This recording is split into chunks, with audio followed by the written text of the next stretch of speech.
तो स्टार्ट करते हैं। एक और इम्पोर्टेंट टॉपिक जो है कंडीशन फॉर कंसिस्टेंसी, यानी सॉल्यूशन की क्या कंडीशन रहती है linear equation in two variables में। देखो हमारे पास यहाँ पे 3 टाइप्स की इक्वेशन आती हैं। देखो सबसे पहले जो जनरल इक्वेशन है वो हमारी क्या है, देखो भैया जनरल इक्वेशन हमने फर्स्ट दिन पढ़ी थी, वो क्या होगी a1x plus b1y equals to c1। दूसरी क्या हो जाएगी a2x plus b2y equals to क्या हो जाएगी c2। ये हमारे पास 2 इक्वेशंस है। पेयर ऑफ लीनियर इक्वेशन की जनरल इक्वेशन ये है। तो हमारे पास 2 टाइप की कंडीशन होगी। देखो मैंने बोला था सबसे पहले जो हमारे पास आएगा वो आएगा यूनिक सॉल्यूशन। कौन सा सॉल्यूशन, कंसिस्टेंट। देखो पहले आती है कंसिस्टेंट। कंसिस्टेंट का मीनिंग होता है कि जिस इक्वेशन का हम सॉल्यूशन फाइंड कर पाएंगे। देखो जो फर्स्ट है वो क्या है हमारा यूनिक सॉल्यूशन। तो फर्स्ट हम क्या लिखेंगे, यूनिक सॉल्यूशन। यूनिक सॉल्यूशन ये किसके अंदर आता है, कंसिस्टेंट।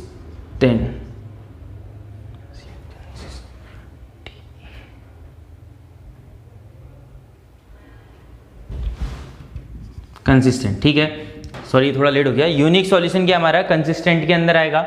जो दूसरा हमारा आता है वो क्या आएगा, many solution, infinitely many solution. ये भी किसके अंदर आएगा, कंसिस्टेंट के अंदर आएगा, ठीक है। थर्ड जो हमारा आता है वो आता है हमारा नो सॉल्यूशन। यानी 3 टाइप के सॉल्यूशन हमारे पास होते हैं, यूनिक सॉल्यूशन, मैनी सॉल्यूशन और नो सॉल्यूशन। तो ये किसके अंदर आएगा, इनकंसिस्टेंट के अंदर आएगा। इनकंसिस्टेंट का मतलब हो गया ऐसी इक्वेशन जिसका कोई सॉल्यूशन नहीं होता है।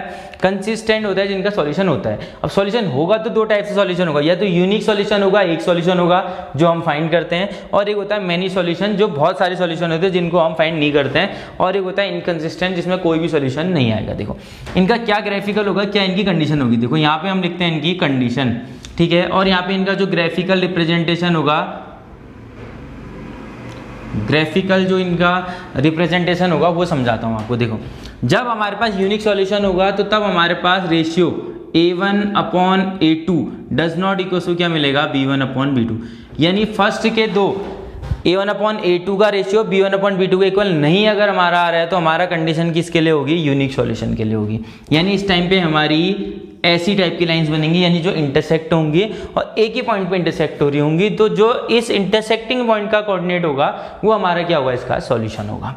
फिर आता है मैनी सॉल्यूशन। मैनी सॉल्यूशन में क्या होता है, देखो मैनी सॉल्यूशन का मतलब समझ लो आप, एक बार कट हो रहा है तो एक सॉल्यूशन आए। मैनी सॉल्यूशन मतलब एक लाइन के ऊपर ही दूसरी लाइन होगी। देखो ये थोड़ा डार्क कर रहा हूं तो इसका मतलब ये कितनी लाइंस हैं, 2 लाइन है। एक लाइन के ऊपर दूसरी लाइन क्या कर रही है, कोइंसाइड कर रही है। तो इस केस पे मैनी सॉल्यूशन के केस में हमारा क्या होता है, सारे रेशियोज इक्वल आ जाते हैं। यानी a1/a2 equals to b1/b2 equals to क्या हो जाएगा, c1/c2। ये हमारी होगी इनफाइनाइटली मैनी सॉल्यूशन।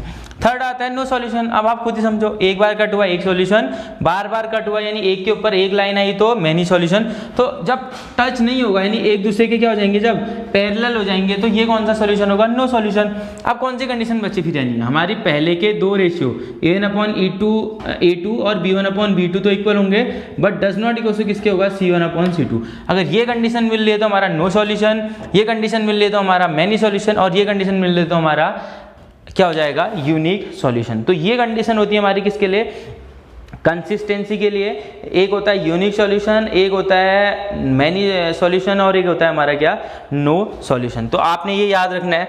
सबसे पहले तो आपको ये समझ में आना चाहिए कि क्या है कंसिस्टेंसी। कंसिस्टेंसी मीन्स होता है सॉल्यूशन, यानी सॉल्यूशन वाली इक्वेशंस जिनके हम सॉल्यूशन फाइंड कर सकते हैं। तो ये 2 टाइप के होते हैं, एक होता है यूनिक और एक होता है मैनी। एक इनकंसिस्टेंट होगा जिसका कोई भी सॉल्यूशन नहीं होगा।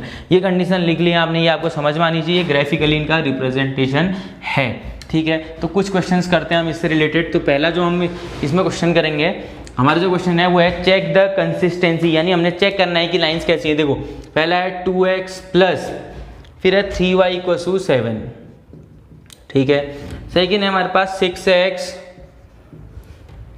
Plus 5y = 11। देखो हमने चेक करना है तो मैं क्या निकालता हूँ, देखो सबसे पहले मैं निकालूंगा a1/a2। a1 होते हैं x वाले। देखो तो मैं क्या किया, 2/6 को डिवाइड कर लिया, तो 2 1 जा 2 और 2 3 जा 6। क्या किया, पहले वाले का रेशियो निकाल लिया। फिर मैं निकालूंगा b1/b2 इक्वल्स टू, देखो ये 3 अपॉन क्या आ गया, 5। देखो खुद ही निकालने की जरूरत नहीं, ये दोनों इक्वल आ रहे क्या, नहीं आ रहे, यानी क्या हुआ यहाँ से हमारा a1/a2 नहीं हो रहा है इक्वल किसके, b1/b2 के। कब होता था, इसका मतलब क्या होता था, यूनिक सॉल्यूशन, यानी ये जो इक्वेशन है इनके 100% क्या आएंगे, यूनिक सॉल्यूशन आएंगे। इसको आप क्या कर सकते हैं, सॉल्व कर सकते हैं। एक तो आपको ये पूछ सकता है कि इसके सॉल्यूशन कैसे हैं। देखो एक और चेक करते हैं भैया हम, देखो क्या है हमारे पास है, क्वेश्चन है हमारे पास 6x + 5y, 6x + 5y = 11, और दूसरा है हमारे पास 9x + 15y = कितना, 21, सॉरी ये 15y कितना है, 2 है। ठीक है, देखो मैंने क्या बोला, सबसे पहले हम निकालेंगे a1/a2, चेक वही करना है हमने, तो रेशियो निकालना है। पहले के दो का रेशियो 6/9, 3 2 जा 6, 6/9 है, सॉरी 6/9, तो 3 2 जा 6, 3 3 जा 9, ये आ गया 2/3। अब हम क्या फाइंड करेंगे, b1/b2, b1 क्या है 5, और इसके अपन में क्या आएगा 15/2, 2 जाएगा न्यूमरेटर में, तो ये हो जाएगा 5 × 2 और अपॉन में कितना 15, 5 से कैंसिल हो जाएगा 3 टाइम्स, तो ये भी कितना आ गया 2/3। ठीक है, अब हम ना लास्ट में करते हैं C1/C2, C1 कितना है 11 और C2 कितना है 21। तो क्या हो रहा है, देखो पहले के दो रेशियो इक्वल आ रहे हैं, इट मीन्स a1/a2 इक्वल है किसके, b1/b2 के, but it is does not equal to किसके, c1/c2। तो कौन सा वाला केस होता था ये, जब पहले के दो इक्वल होंगे और लास्ट वाला इक्वल नहीं होगा। तो इस केस में हमारा क्या होता है, क्या होता है इस केस में बताओ, जो हमने फर्स्ट क्वेश्चन कंडीशन पढ़ी थी उसके अकॉर्डिंग क्या होता था, इनकंसिस्टेंट लाइन होती थी, यानी इसका क्या होता था, नो सॉल्यूशन। तो यहाँ पे आप लिखोगे इट हैज नो सॉल्यूशन, तो हमारा आंसर यहाँ पे क्या आएगा, नो सॉल्यूशन। तो दो क्वेश्चन से आपको समझ में आएगा कि अगर आपको कंसिस्टेंसी और इनकंसिस्टेंसी के बारे में पूछता है तो आपने कुछ नहीं करना है, a1/a2 निकालना है, यानी x का रेशियो, फिर y के कोएफिशिएंट का रेशियो, फिर कांस्टेंट टर्म का रेशियो निकालना है। इसमें अगर फर्स्ट के दो अनइक्वल आते हैं तो यूनिक सॉल्यूशन, तीनों इक्वल आते हैं तो मैनी सॉल्यूशन, और फर्स्ट के दो इक्वल आ रहे हैं और थर्ड वाला इक्वल नहीं आ रहा है, यानी C1/C2 इक्वल नहीं आ रहा है, तो कौन सा सॉल्यूशन होगा, नो सॉल्यूशन। अब देखो भैया ये तो था आपका बेसिक कंसेप्ट, तो क्या आपका ये क्वेश्चन आता है, बहुत रेयर है कि इतना इजी क्वेश्चन आपका आएगा। ठीक है, तो इससे क्वेश्चन आता क्या है, देखो इससे हमारे हमेशा के फाइंड करने वाले क्वेश्चन आते हैं। देखो क्वेश्चन कुछ ऐसा आएगा, क्वेश्चन होगा ऐसा, नोट करना, फाइंड के, हमने के की वैल्यू फाइंड करनी है for equations has unique solution, for equation has unique solution, यानी इक्वेशन की हमारी अगर यूनिक सॉल्यूशन है तो हमारी के की क्या वैल्यू होगी। तो देखो क्वेश्चन क्या दिया हमारा, जो फर्स्ट क्वेश्चन है, इक्वेशन दिए हमें, पहली इक्वेशन है x - ky = 2, सेकेंड है हमारे पास 3x + 2y = हमारे पास कितना, -5। तो बहुत सिंपल सा इक्वेशन है। अब देखो समझना, हमें यूनिक सॉल्यूशन के लिए कंडीशन दे रखी है और के फाइंड करना है, तो मैं लिखूंगा फॉर किसके लिए, यूनिक सॉल्यूशन के लिए, यूनिक सॉल्यूशन के लिए हमें चेक करना है, तो मैं लिखूंगा फॉर यूनिक सॉल्यूशन। क्या होता है भैया यूनिक सॉल्यूशन के लिए, a1/a2 इक्वल नहीं होता है किसके, b1/b2 के, पता है ना हमें, तो वैल्यू पुट करो, a1 x के आगे कुछ नहीं है तो क्या होगा 1, a2 कितना है 3, डज नॉट इक्वल टू किसके, b1 कितना है, विथ साइन आएगा रे -k, और अपॉन में b2 कितना आएगा 2, क्रॉस मल्टीप्लाई करो सेम पैटर्न में, 2 1 जा 2, डज नॉट इक्वल टू ही रहेगा यहाँ पे, k × -3 नहीं रखना है, 3 को यहीं रहने दो, सिर्फ इसको यहाँ से शिफ्ट किया, 2 1 जा 2 और अपॉन में 3 इक्वल से क्या हो जाएगा -k, तो माइनस से दोनों साइड मल्टीप्लाई कर लो, ये हो जाएगा -2/3, और ये क्या हो जाएगा, does not equal to k, यानी k क्या नहीं हो सकता हमारा, -2/3, यानी अगर हमें यूनिक सॉल्यूशन चाहिए तो हमारा k क्या नहीं हो सकता, -2/3। तो इसका मतलब है k कुछ और तो हो ही सकता है, सिर्फ क्या नहीं होगा, -2/3। तो हम क्या लिखेंगे, k can be any real number, क्या हो सकता है, जो k है वो कोई भी रियल क्या हो सकता है, नंबर हो सकता है, अदर देन किसको छोड़ के, अदर देन किसको छोड़ के, अदर देन -2/3, यानी हमारा सिर्फ k क्या नहीं होगा, -2/3, और उसको छोड़ के हम यहाँ पे कोई भी वैल्यू पुट करें तो इसका सॉल्यूशन क्या आएगा, यूनिक सॉल्यूशन आएगा। ठीक है, एक और क्वेश्चन करते हैं इसी कंडीशन को लेके, और क्वेश्चन एक और क्वेश्चन कर लो। क्वेश्चन है हमारे पास 2x + ky = 1, सेकेंड है 5x - 7y इक्वल्स टू 5। ठीक है ना। देखो कंडीशन किसके लिए, यूनिक सॉल्यूशन के लिए, तो मैं फिर से लिखूंगा फॉर यूनिक सॉल्यूशन। ये लिखना आपने, पैटर्न है क्वेश्चन को सॉल्व करने का, ऐसे ही सॉल्व करना है फॉर यूनिक सॉल्यूशन। देखो क्या होता है यूनिक सॉल्यूशन के लिए a1/a2 इक्वल नहीं होता है किसके, b1/b2 के। ठीक है, तो a1/a2, a1 में क्या आएगा 2/a2 में क्या आएगा 5 इक्वल टू b1 में क्या आएगा k और b2 में क्या आएगा -7। Cross multiply, sorry does not equal to है, क्रॉस मल्टीप्लाई -7 यहाँ जाएगा तो -7 2 जा -14 और अपॉन में 5 equals does not equal to क्या आ गया k। फिर से समझ में आ गया होगा आपको, k can be any real number other than क्या -4/2। तो हम क्या लिखेंगे, k can be any real number other than, किसको छोड़ के, अदर देन -14/5। तो हमारा जो k है वो कोई भी रियल नंबर हो सकता है अदर देन क्या -14/5। ठीक है ना।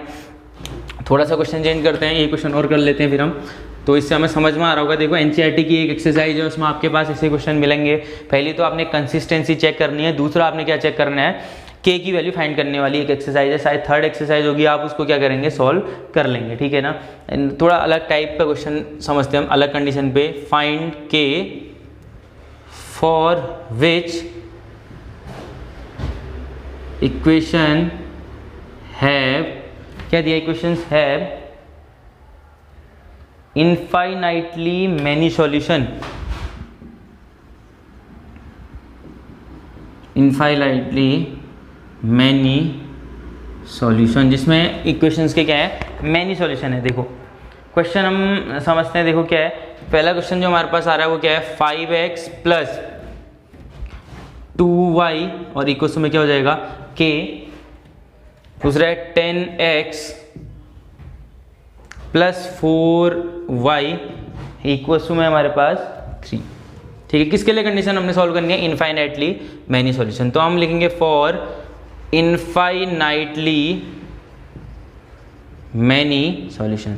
तो हम आते हैं इनफाइनाइटली मैनी सॉल्यूशन की तरफ। तो समझो क्या होता है, इनफाइनाइटली मैनी सॉल्यूशन के लिए कंडीशन क्या होती है, मैनी सॉल्यूशन जब होगा तो क्या बोला था, लाइंस क्या होंगी हमारी, मैनी सॉल्यूशन मतलब एक के ऊपर एक लाइन लाई करेगी। तो a1/a2 equals to b1/b2 equals to क्या हो जाएगा, c1/c2।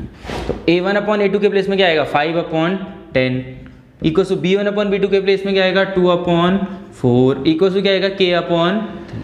देखो किसी को भी इक्वल कर लो, हम इतने से ही फाइंड कर लेंगे। देखो सिर्फ फर्स्ट के लास्ट के दो इक्वल कर लेते हैं। देखो ये तो कैंसिल हो जाएगा, 1 कितना हो जाएगा 2, तो हमारा क्या आ गया 1/2 किसके इक्वल k/3। इतना लेके भी चल जाएगा, 3 आ जाएगा तो क्या हो जाएगा k equals to 3 × 1 = 3/2 equals to क्या आ जाएगा तो k। तो हमारी k की वैल्यू क्या आ गई 3/2।